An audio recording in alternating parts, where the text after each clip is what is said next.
What's going on, Dolphins? It is your boy Dillon. I'm back with you. I got a few things for you. I got an Adam Gase press conference. I got a bunch of interviews with players that they did and stuff like that. So look out for that. But before I get to that, I got a couple things to bring you. Got some injury news, some roster moves, stuff like that. Before I get to that, I want to talk about one thing. And, you know, people are obviously, you know, still bitching and moaning and complaining, talking about firing Gase, complaining about all kinds of stuff, you know, oh, I'm done with him, blah, blah, blah, blah, blah. What was it? Somebody said, oh, yeah, somebody said that after starting 3-0, Gase started being really vanilla with his play calling, you know, really conservative and stuff like that. And, you know, look, guys, I don't know what people expect, right? Because again, it all goes to the injuries. It all goes to the injuries. I mean, unfortunately, what do you can't do the same things with the players with different players, right? Like, it would be absolutely insane to expect players that are completely different, have a completely different skill set, you know, so on and so forth, to do things that, you know, whoever was doing. So, like, I'm saying, you can't have Leonte Carew and Isaiah Ford and Malcolm Lewis and whoever else we have do the things that Jakeem Grant and Albert Wilson were doing, right? It's, you know, I mean, they all have very specific things that they can do. Now, with Jakeem, the thing about Jakeem Grant and Albert Wilson is you can do a lot with them. They are super versatile. Their skill set makes it so that way they are capable of, you know, going into the backfield, lining up into the backfield, or, you know, going out wide or playing in the slot, right? They can do everything. But the guys that we have now have more limited skill sets, and you can't move them around as much. So obviously the play calling has to change. When you lose, you know, some of your tight ends, when you lose, you know, when your running backs are getting banged up, your offensive line, that's a huge one. And we just keep losing people, right? So look, guys, I mean, I don't understand what people expect from him. You know, I think that if after another, I know people hate this, and I hate it too. Trust me, like, I understand your feelings. Like, I hate it because I want us to be winning now as well. You know, I want us to have a good team now.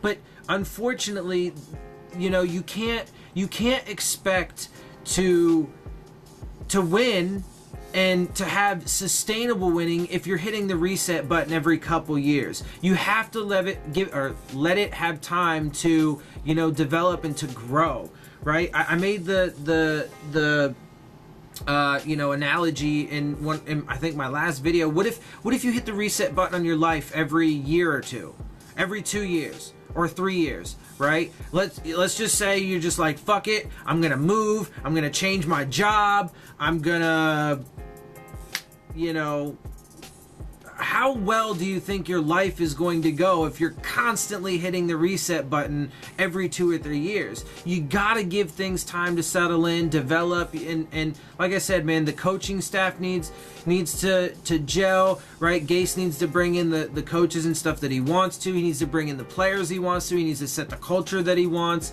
They need to get familiar with each other. They need time in the offense. One of the reasons why Tannehill hasn't, you know, supposedly performed up to the level that he should throughout his career is because they keep changing the goddamn people that are, you know, calling plays for him and teaching him and developing him. You gotta give them time. So I know people hate this, but I think that unquestionably, if it was me, if I was the Dolphins ownership, I would unquestionably give this regime 2 more years.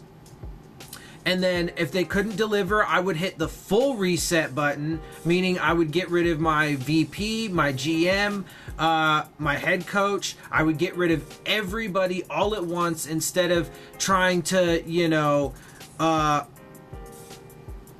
bring in, you know, 1 or 2 positions, fire 1 or 2 guys, and it doesn't work. You gotta do it all at once, right? We've seen that. We've constantly seen, oh, well, I'm just going to fire this guy and maybe this guy, but I'm going to keep these guys and try and make it work. No, because then you have the Jeff Ireland and times and Joe Philbin times. That is literally why Gase got rid of a bunch of the guys that he did, because he had guys like Jarvis Landry, for example. He had guys that, he didn't draft that, while he may like them and so on and so forth, they don't really fit what it is that he wants or that he's trying to do.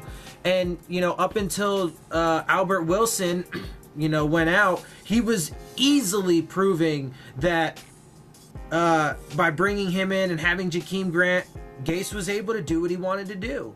So anyway, we need to get off that. Fans need to get off that, man. Gase, you guys, whoever, anyone, if you got that mindset, calm down. Give it 2 years and see what happens. Because I mean, it blows my mind that people literally think that you can have success, sustained success, especially if you're just blowing everything up every couple years. Like, it just doesn't make any sense. It doesn't make any sense whatsoever. Anyway, so let me go ahead and get into the news and notes that you guys need. So speaking of injuries and stuff, Danny Amendola and Travis Swanson, center Travis Swanson, they did not practice today. They do not expect to practice until Friday, according to Gase, to see how they are. But who knows? It's quite possible that we could be without Danny Amendola and Travis Swanson for this next game. So there you go. I mean, again, just continuously losing guys. This is not our year for injuries. I know it always seems like there's something, but trust me, guys, if Gase and this regime are given those 2 years, they're going to have overcome everything that they could possibly have to overcome ever in a single fucking regime's, lifespan. I mean, last year was just everything you could imagine. Fucking life just threw absolutely every wrench into it it possibly could. This year, it's just been all about injuries. And I even think if it wasn't for the injuries, we probably could have overcome a lot of the bullshit and terrible officiating as well. But those have been the two biggest things, in my opinion, and from what I've seen. I mean, the data just plays it out, frankly, as far as I'm concerned. So, if it wasn't, so look, man, once we get everybody healthy next year, we get another good draft, and I guarantee you, I'll make you this solid. I know, obviously, I've made predictions in the past. I said we were going to go 12-4 this year, and that didn't happen. But there's obviously always unforeseen things that you can never, whatever. But mark my words on this. If Gase and this regime have the next 2 years, I guarantee you we are going to start winning, and then we are going to start winning consistently. And he's going to, he's going to keep us in playoff contention every year. He's going to. I promise you that. Just give him the time that he needs, and things will work out. Also, Kenyon Drake and Devontae Parker were in their, red Don't Touch Me jerseys. So, obviously, they are, banged up, both with shoulder injuries, I believe. And, they're kind of sore right now, so they're being, extra special careful with them. But, just again to the point, though, the guys that are playing, we have, I want to say 11 guys on IR right now, because Jakeem Grant just officially went to IR. But we have 10 or 11 guys on IR, most of which, as I've mentioned, have been either starters and or key players. And then the rest of the team's just been fucking banged up, man. We're just bruised and battered. So, and people aren't playing at 100%. So we, next year, but I will say that is part of the reason why we do need to get younger at some positions, like defensive end, on the offensive line, because, you could argue that some of these guys that got injured, some of these key players, are because they're older, like Kilgore and Sitton, right?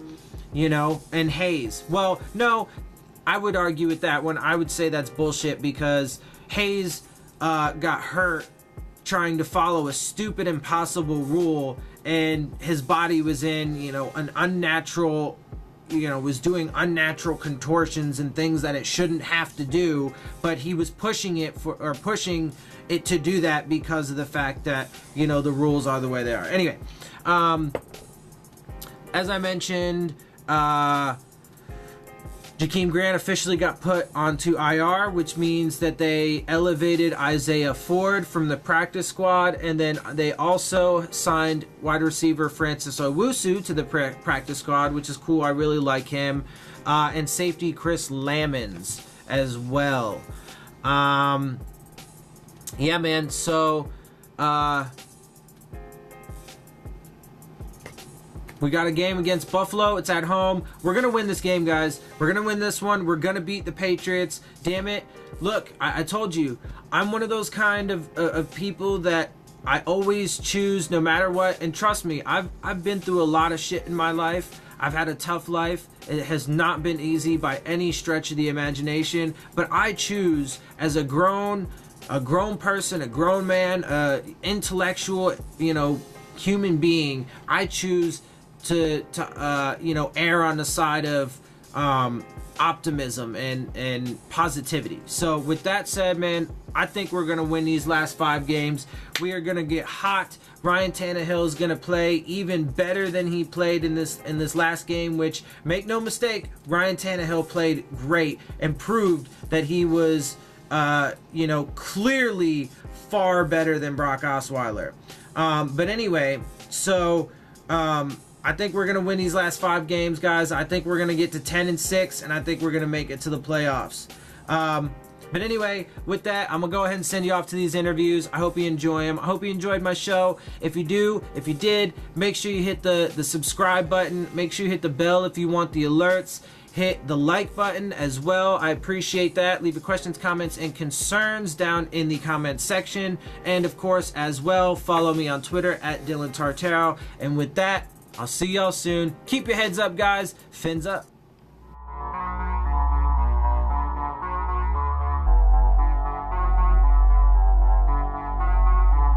When you have the game in hand for so long and then you kind of give it away like that, how frustrating is that, man? It's tough because we got, like I said, the offense scored enough points for us to win the game. Anytime your offense scored 21 points above, defense, you got to shut them out under 21. Yeah. So, they gave us a chance to win the game. We just didn't finish on defense. We had a 10-point lead going into the fourth quarter. We have to close that out. How important is it for you guys to bounce back now this week? It's very important. Buffalo's playing good football. Won their last 2 games.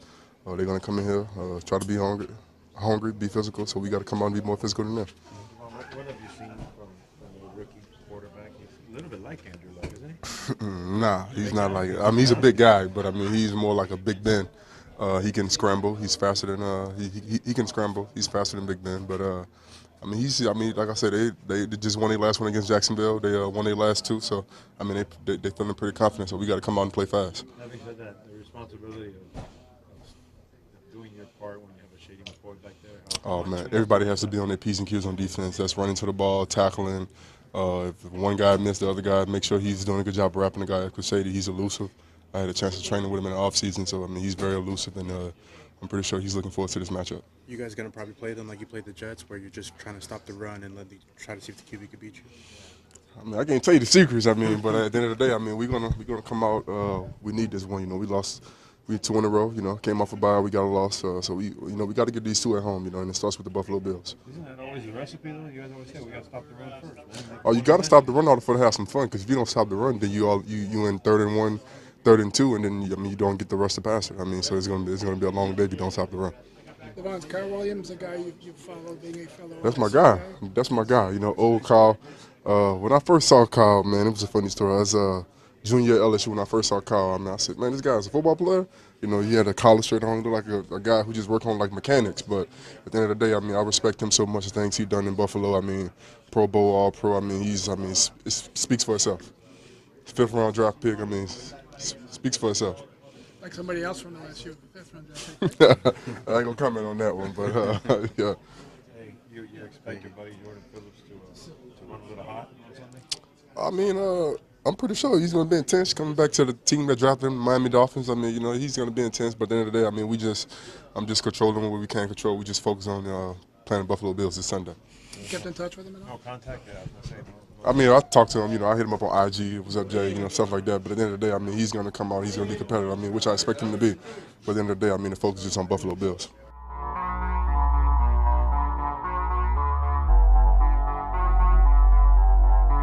As an offensive line, act as a unit, no matter who's in there, is kind of a really big deal. Just be all on the same page and just make sure, especially the center position, to make your calls and make the right adjustments depending on what the defense does. You've had quite an interesting season, starting on IR, then getting activated, now in the starting lineup. How would you describe the ride? You just got to trust in the process. It was kind of unfortunate what happened to me in training camp, but luckily the Dolphins kind of, they believed in me and believed in me as a player. So I worked as hard as I could to get back, and I did exactly what the training staff and the weight room staff told me to do, and it worked. So now I'm back, and I'm healthier than ever. So I'm just ready to work. Jay, you showed what you could do, obviously, in the second half of the Falcons game last year. You played well your 2 games. Has it changed for you in terms of going from I just want to be an NFL player to I'd like to prove that I could be an NFL starter at some point? Has it gone from that to that? I mean, it's always been that starting has always been the goal. It's always been something that I've worked towards. I just made sure that I was available, at every single interior position on the offensive line. So really, it was just waiting for the opportunity, and just making sure to work in the off season, and then just make sure you work out there in practice. So. You mentioned what happened to you. It's not just line suffering from injury stuff, wide receiver group. There's that next man up mentality is the buzz phrase in the NFL. But how difficult is it to embrace that? How the mechanisms of actually doing it versus just saying it? What's really helped me was just watching the guys ahead of me. Like last season, I watched Pouncey, and this season I watched Dan, and just Ted and all the older leaders on your offensive line. You just kind of try and emulate what they're doing as much as you can, because obviously what they do works. And as a backup guy, you just kind of have to wait and see what happens. But also you got to make sure that you trust in the coaching staff and make sure that you go out there and practice. And even if you get in the game, you got to make sure that you show them that you can compete.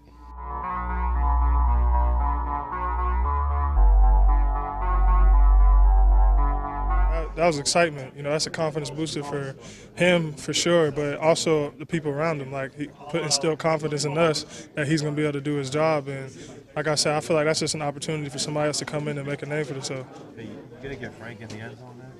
Man, we want to for sure. We're trying to get him every record he possibly can, especially within this offensive line, man. It's been great to have him. He's a great running back. Never really seen anything like it, especially at his age, and just how hard he works and prepares every week. It also makes all of us better because he's brought along the younger running backs and they're following what he's doing. So he's definitely helped our team this year. I was gonna say he doesn't lose yards. Like that guy No. He come to us, hey, 4 better every time. I'm gonna get you 4. Y'all get me more. So he's a guy that every time you give it to him, anything can happen. Cruz said he had 300 text messages on Monday, and I he believe had not it. responded. Do you think he should? I think he should to his family, the close people, the people that's been there, the people that's been there. But he had a great play, a big play. It was great to see for him, and I hopefully that boosts his confidence.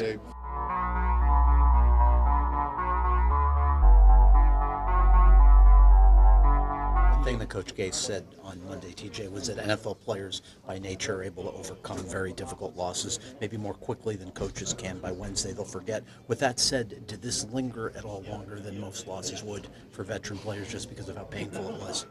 I say it was probably it was a bad Monday.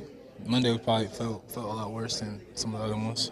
But I think he's right in that aspect because once you start looking at a new opponent, you start thinking about your new matchups and stuff like that. You kind of forget about the last one, and you're excited to try to go out there and redeem yourself as a team.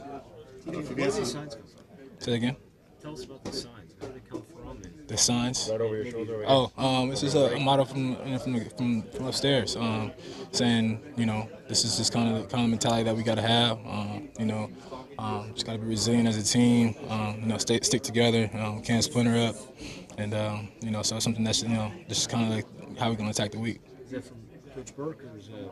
I'm actually not positive who it's from. There's actually when I walked in today, they're in here, but they're in here every week. So we'll we'll go into our team meeting. Coach Gase will have a message for us there too, but that's kind of just the message of how we're going to attack the week. TJ, how much of that, like as a veteran, even maybe when you were younger, how much of that is just to remind you, just to stick little thoughts in your head? How important is that? I think that everybody takes it how they want to, but for me, sometimes you never know what somebody's mindset is when they come in here. Whatever they got going on, rather even if something off the field, you come in here. Sometimes little reminders like that can kind of keep you grounded, keep you humble, and keep the mission and as a top priority. How much did the defense take ownership of what happened on Sunday, because you had a 10-point lead, How much does that have to be said? I don't think that we want to talk about it. We know what happened. I think that it's always you don't want to just point at the defense or that's those situations. So we don't just sit here and say we know that there's plays that we need that we wish we could have back that we let some get away from us, and we were there to make the plays. So it's just that that's the margin right there. It's just you got to make those plays when they come, and I like our team. I like us to make those plays in the future. Did you get a chance? Being on the same defense, you get a chance to get to know Jim Phillips and maybe his personality, what it's like for him to come back here and maybe have him been dead or try to take it out. I don't know how. I know he's gonna be juiced to come out here and play as anybody would. You get cut from a team and you want to prove him wrong. So I know he's gonna give it his best effort. I think that the guys here more so just worried about doing their job. Not really getting to personal vendettas, but I know for him he's gonna be juiced to come back out here, and I think that's for anybody though in that situation. TJ, without revealing state secrets or anything, what can you do to take advantage of a rookie quarterback that doesn't have a lot of games under his belt in terms of confusing? Yeah, it's just that. It's just playing with your looks. He hasn't seen a lot of ball. It's just the nature of the beast of being a rookie quarterback. He hasn't seen a lot of ball, so you try to first and foremost do what you do good, really good, and focus on that. And then also just mixing up your looks, trying to confuse them and taking opportunities when the ball's in the air.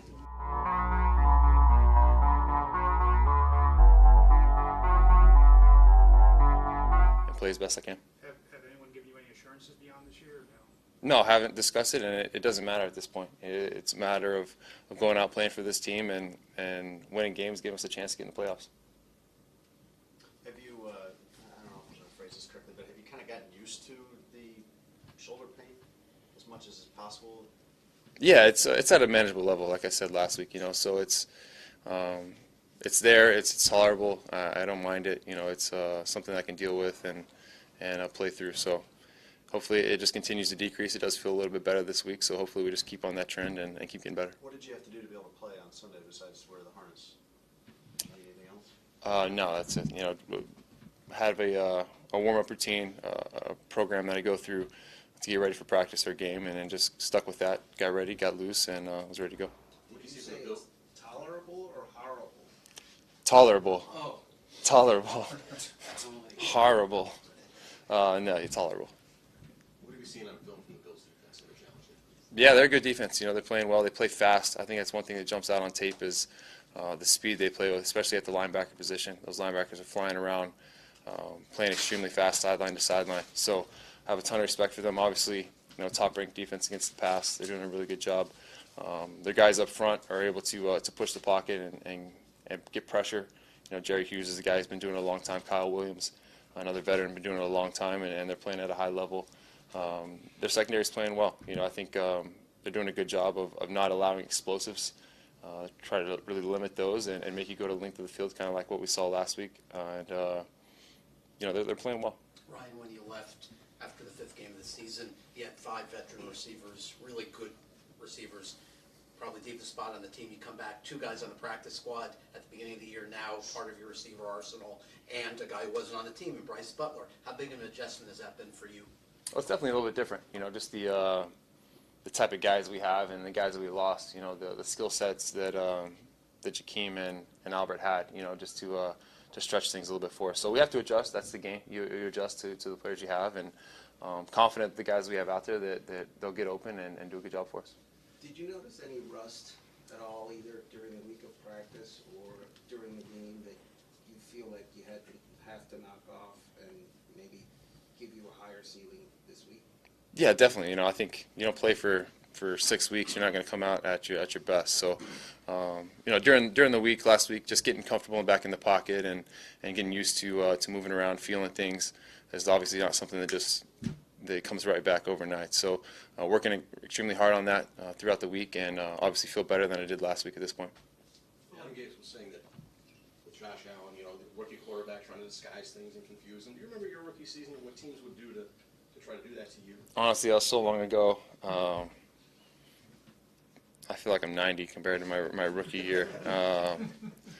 So long ago, I've learned so much since then. I don't remember a whole lot of specifics on specific teams or anything like that. But yeah, you face a rookie quarterback. That's something that I think that all teams will try to do, is give you tough looks, especially if it fits what your defense does specifically. So I know our defense throws a lot of looks out there, no matter who we're playing, whether it's Tom Brady or Josh Allen. They're going to throw out a bunch of looks and try to make it tough, try to disguise, and hopefully we get home this week. With the standings, you feel like the margin is pretty close to zero at this point? Margin for error, I should say. Yeah, our margin's small. It is what it is. We have to go out and we have to win, and that's what it is. It's not a whole lot of sugarcoating it. We have to go out and play well and win. For the Dolphins, I guess, to evaluate you over your last 5 games of the season? Yeah, if you're on the field, you're getting evaluated. That is what it is. Whatever you put on tape, that's what every team, this team and every other team, has to go on. So if you're on the field, you're getting evaluated.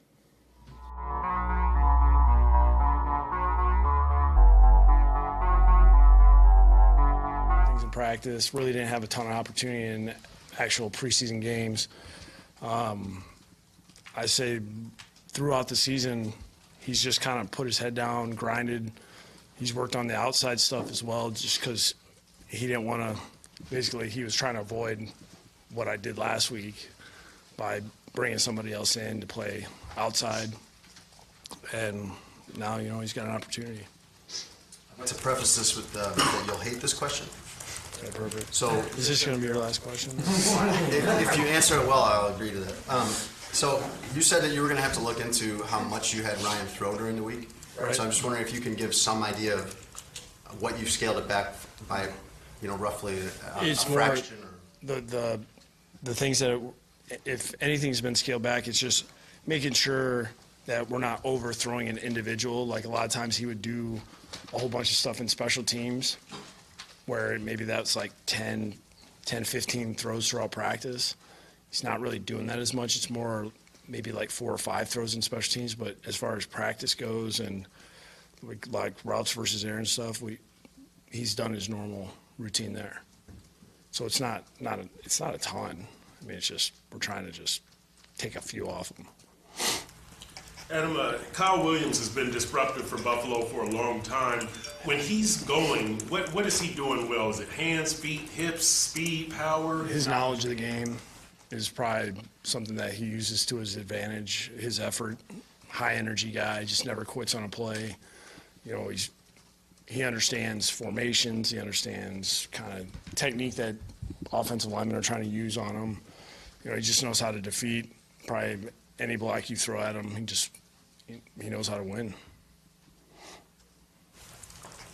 The injury guys, Danny and Travis, any update there? I mean, I'm not gonna know anything until Friday's the day that we said that we would get them out there and see kind of how it goes, and if those guys can do something on Friday, but we'll kind of see how it goes. I'm trying to make plans as far as the percentage of them not being here. If we get them, that's like a bonus for us. And the decision with Jake instead of Ted, I guess, at center, what went into that? All that was kind of an in-game thing. We just felt like that was our best course of action for the game. So we're working a lot of different groupings this week. we got to have contingency plans if something happens again. So, all those guys will get work there. Are Grindle and Larson still the top guys in there now, or would Wesley or Isaac be competing for a job this week? We're gonna look at everything this week, but I mean, I thought Jake did well. It was unfortunate because he's been playing. The reps he's had at guard, he's been really good. The fact we had to move him, that was unfortunate. How much more difficult does it make it for Ryan coming back here with all these moving parts? I mean, it is what it is. We don't really have a lot of options. Where have you seen the most growth from Laramie Tunsil this year? I feel like his confidence is, through the roof. He just looks so patient. He really, like when he sets on it, like when you watch most tackles set, they're getting some depth. They're kind of waiting for contact. Like he almost sets like he's blocking quick game all the time. He's just his movement, his ability to move when a guy tries to run past him. He's just quick enough and long enough to push him past the quarterback. And when a guy tries to bull rush him, he anchors so fast, and he's got great ability to get his hands on guys and position himself right to where he can just stop his feet. It's been watching him practice and play and go against some of these guys that are pretty good. He's been playing outstanding. Did Josh have an effect on him? I think it was just a good, just kind of good relationship they had starting in the spring.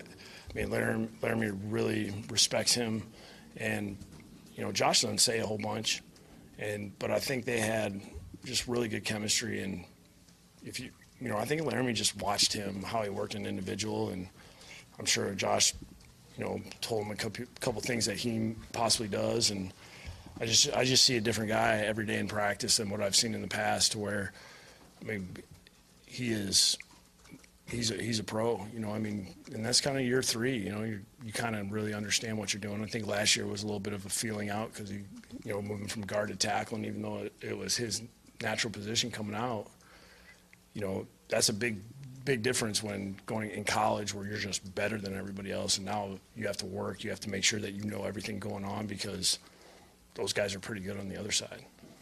Barry, what do you got? Oh, thank you. Obviously, we know what's missed with Albert and Jakeem because of their skills, but in terms of what's available to you on your call sheet that you're comfortable using, is there much change with them being gone? Not a lot, or some, in terms of what you're comfortable calling with them not available? There's a little bit of change there, Barry. Because, we did a lot of different things with those two guys.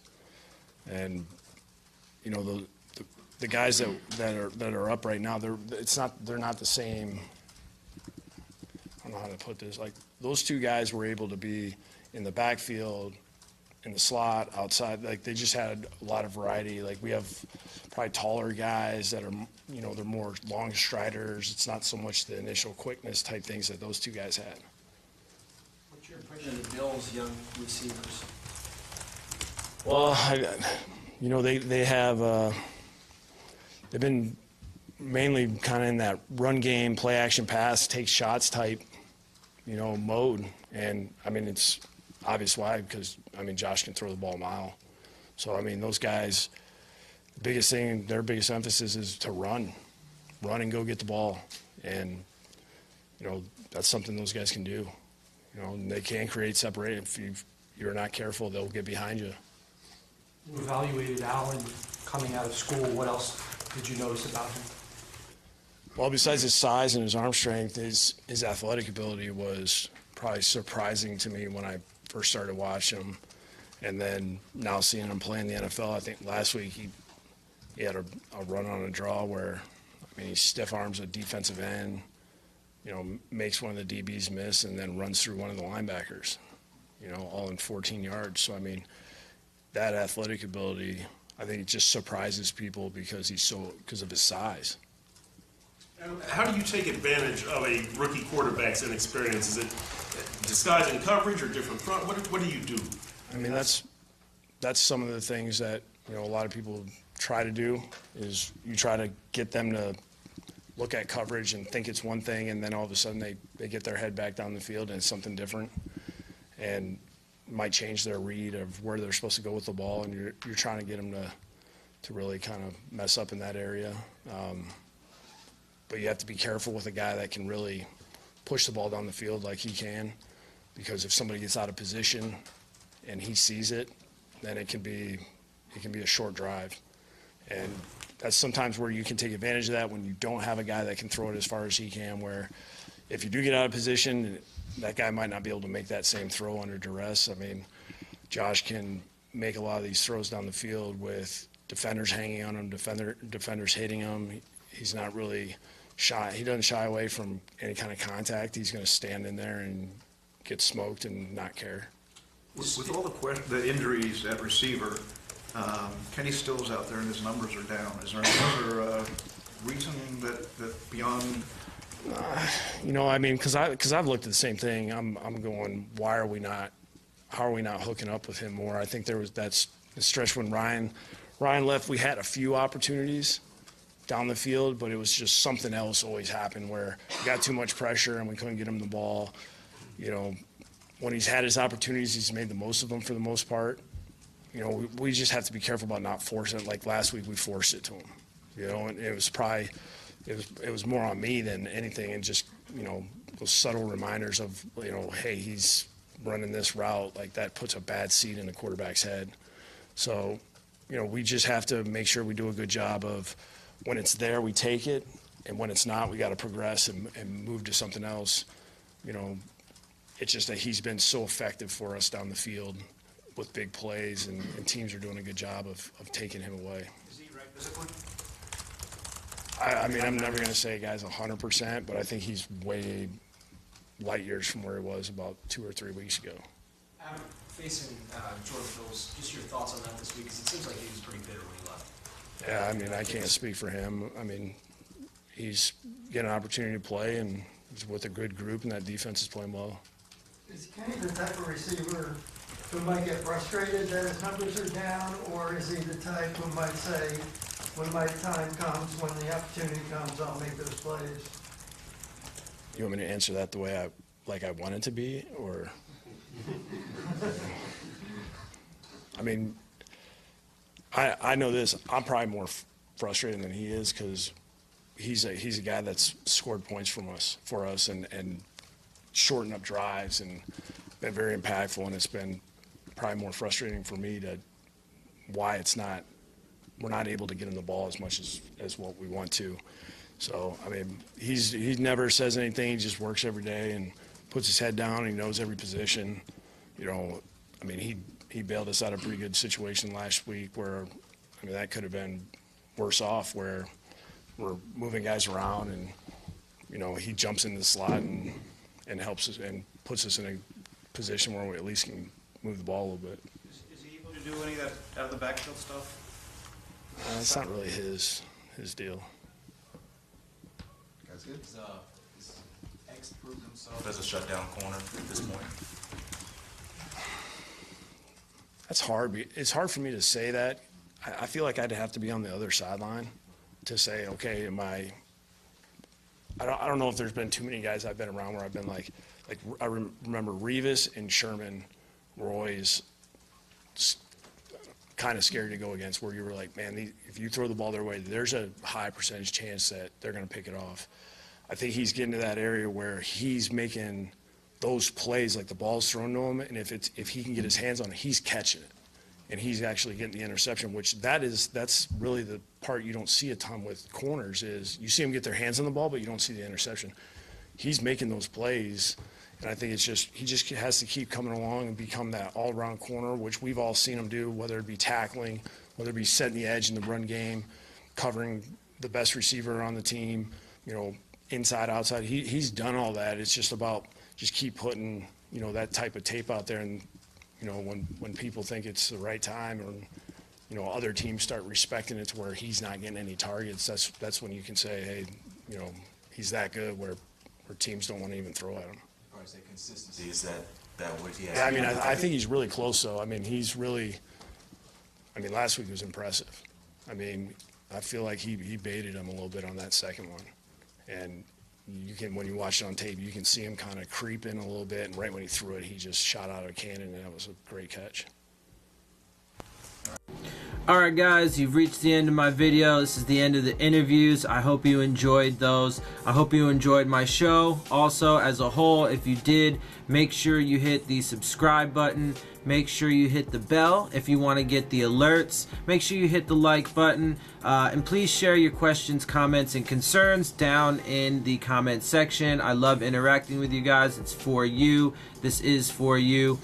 You know, and also follow me on Twitter at Dillon Tartaro. It's on the end screen. My Twitter handle is on the end screen if you need to know it. And with that, guys, I'm out. I'll see y'all soon. Fins up.